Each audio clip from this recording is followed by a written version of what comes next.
Hello dear viewers, and we're back again. So our lives are shaped by information we receive and the stories we hear, but in today's fast-moving digital world, are we truly becoming more informed? To discuss this, we're pleased to welcome Ms. Hadeel Alhasawi, an HR and organizational development consultant. So good morning and welcome to the show, Ms. Hadeel. Good morning, Mr. Nasser. So tell us a little bit more about your occupation and what does it actually, what does it stand for exactly? Okay, what I do usually with the organization, I work with their human assets. I always say, like, you have your physical assets, you have your physical assets, you have your systems, your policies, procedures, but all this wouldn't happen. Your company wouldn't be profitable. Your culture in the organization wouldn't be shaped only by their human assets. So usually what I do, I work on things called competency frameworks, where I go and measure how people they perform within the organization, what are their value system, how this value system of these people are linked to the company vision, mission and values. So usually I work on the human capital itself, making sure like they do their best within the organization, they are rewarded on the right with the right rewards and systems, and also they are trained with the right training. So all right, so right trainings and then getting to efficiency and then also being rewarded depending on that efficiency and work at the same time. All right. So we have more access to information these days, and especially this generation, yet many people feel overwhelmed rather than informed. So why do you think that is? I think today the question is not about information itself, it's about what do you do with this information. Today with the AI, the million platform that is like growing, where whenever you have a question you can get the answers at the tip of your hand. Now, how do you internalize this information? How do you work on it? How it become part of your value system, part of your knowledge base, part of your skills? How do you convert the information into a skills that is really in use? So it's not about like how much information you are consuming, it's about what you are doing with this information, and are you moving forward with your life because of this information. And information are there in books, in the webs, and everywhere. It's true. I mean, reading information that comes from a slab of a device, basically, makes you very static. You stay in the same place and getting the information rather than going out and, you know, asking people, getting to know people, which is human connection. I mean, that's part of information is connected with the human connection.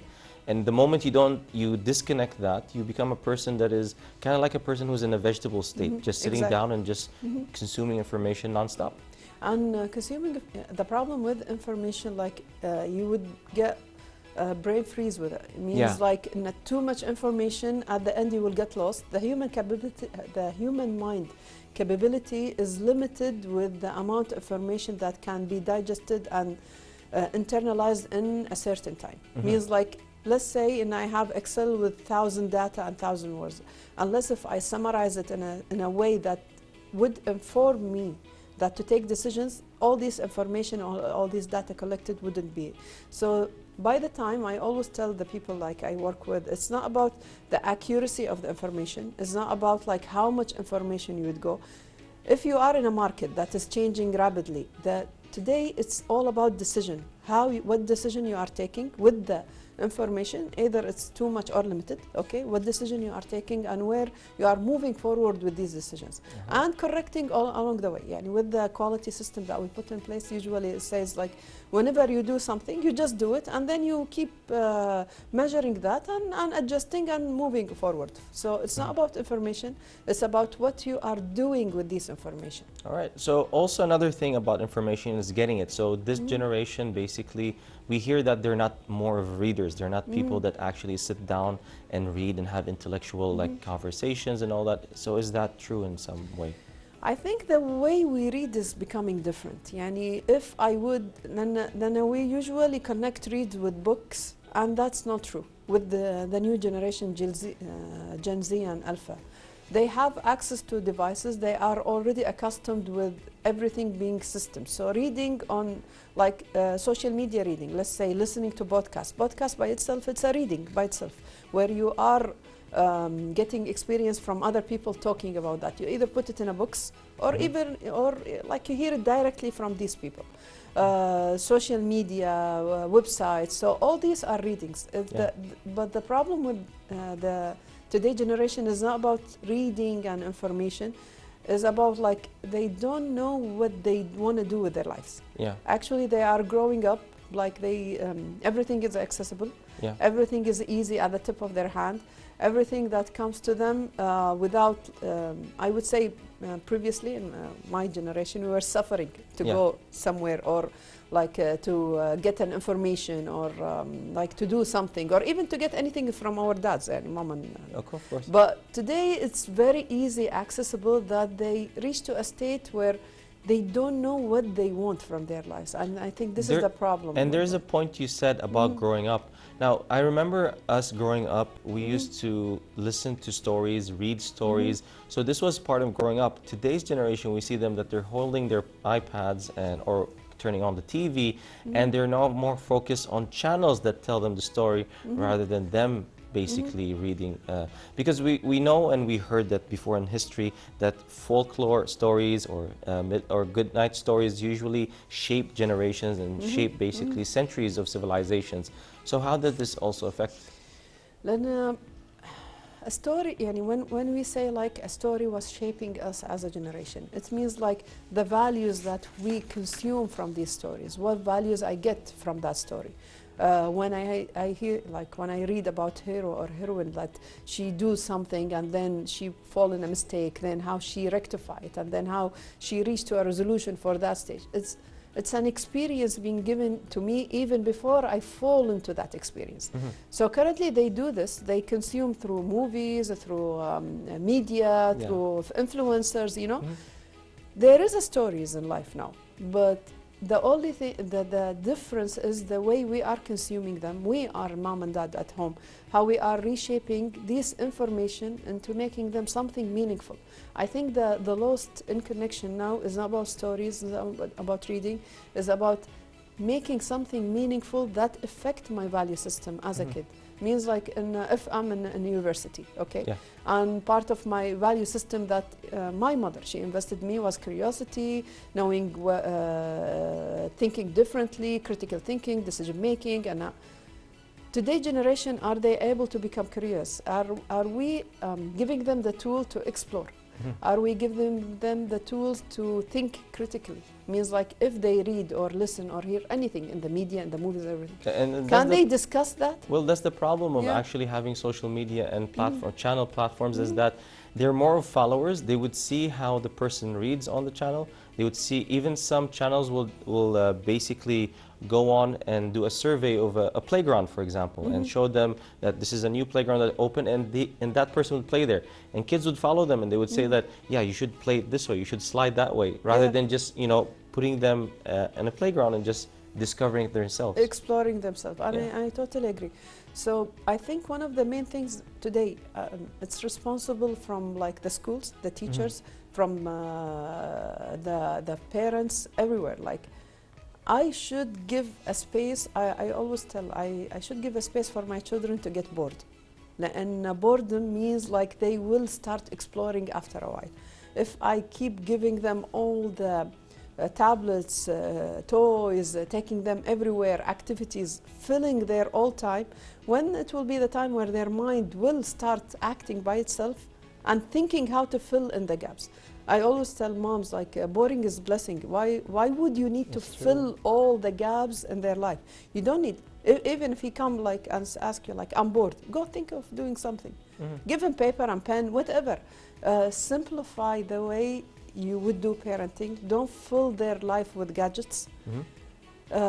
Teach them how to think. And I think this is one of the main skills today, like critical thinking. Means like, they will be bombarded by information. They will be surrounded by influencers. They will be surrounded by people. They will influence their decision. But give them the critical thinking tool. Like, they need to stop, think, and then act. And I think this is one of the main skills that we need. And it's beautiful how you said it, which is basically the boredom phase of anyone. Because boredom is there in the vocabulary. It's there part of our lives as human beings. We do have to have a period where people should feel bored because it's a time to reflect.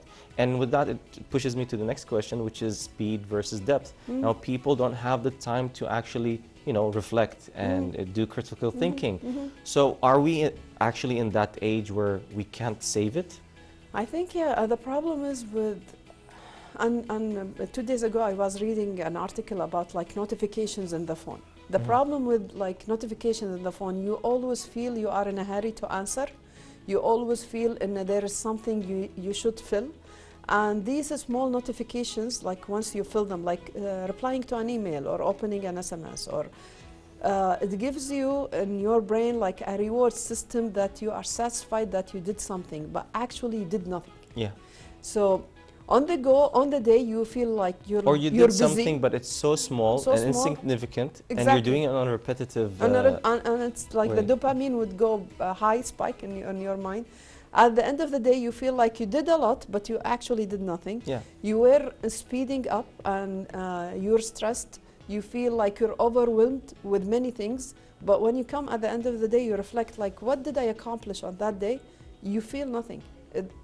Technically nothing. Previously, they were accomplishing more than what we do now. More than what we do now. So when you say speed over depth, yes, I totally agree. And when was the last time someone he was sitting like for 2 hours doing something really going in depth, rather than just on the go speeding and trying to, fighting small fires here and there. Yeah, that's true, 100%. Yeah. Now let's go back full circle into artificial intelligence, and that the fact that it can basically generate answers in seconds, but it cannot be the judge or the judgment of me as a human person, because I do still need human interaction. So where can we draw the fine line between actually taking an information from AI versus taking information from a human being, and where does the judgment fall upon? There was an argument like, would AI actually replace a human being? I will always say like AI is looking from the past to today. We are, as a human being, we're looking in the future, so we can invent things that even doesn't have a precedent. Means like there is no prior information that would make me today do something that is actually doesn't exist. I can't do that. AI, they cannot do that. So yes, and today in my work as an HR, as a graphic designer, because I do graphic designing and everything, I rely heavily on AI. I wouldn't deny that. But like decisions means like informing decisions in which direction I should go. Finding gaps in the market, let's say if you are a business owner, finding gaps in the market, AI, they wouldn't inform you, because all what they do is trends, data from the past, they reread it and they give you the answers from like what was going on, what's currently in. If you want to move forward, all the human beings, they can see a gap that does not exist. Something that doesn't have even information to take you to it.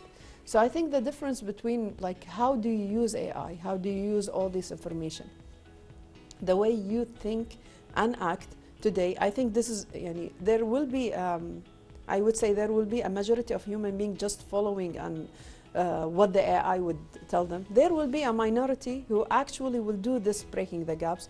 They will rely on human interaction, because human interaction, one of it, we can have a deep connection. You cannot have it with a machine. Plus the emotional part. Information by itself wouldn't change someone.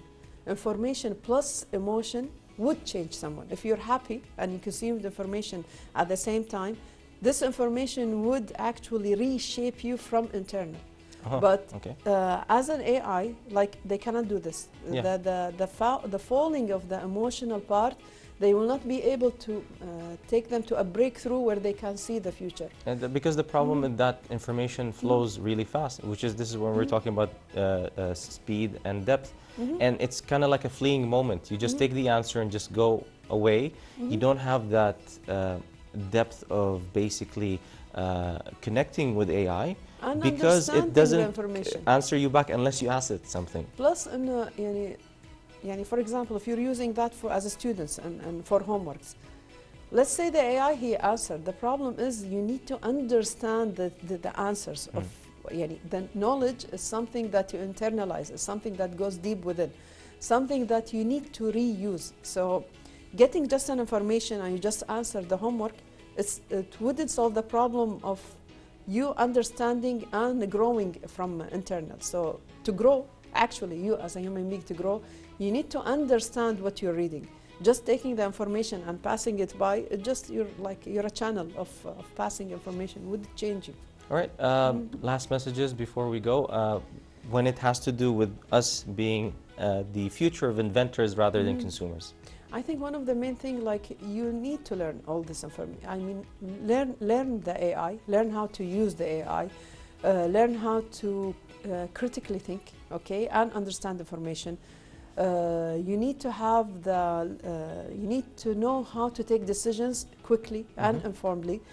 And I think we as a parent and as like teachers and all that, we have a really a humongous job among us. That's true. To reshape this new generation. All right. Thank you so much for being with us, Ms. Hadeel Alhasawi, and we hope to see you soon again. Right here, Good Morning Kuwait. Definitely, we're going to see you soon again. Thank you so much. Thank you. You're welcome. All right. All thanks to Ms. Hadeel Alhasawi for joining us today. She's an HR organizational development consultant. So for today's report, is a conversation reminds us that culture is shaped not only through the stories we tell, but also through the spaces that brings ideas, creativity, and artistic expression together. Now, one of Kuwait's most prominent cultural landmarks is the Sheikh Jabir Al Ahmed Cultural Center. So let's take a closer look at that, and we'll be right back right here at Good Morning Kuwait.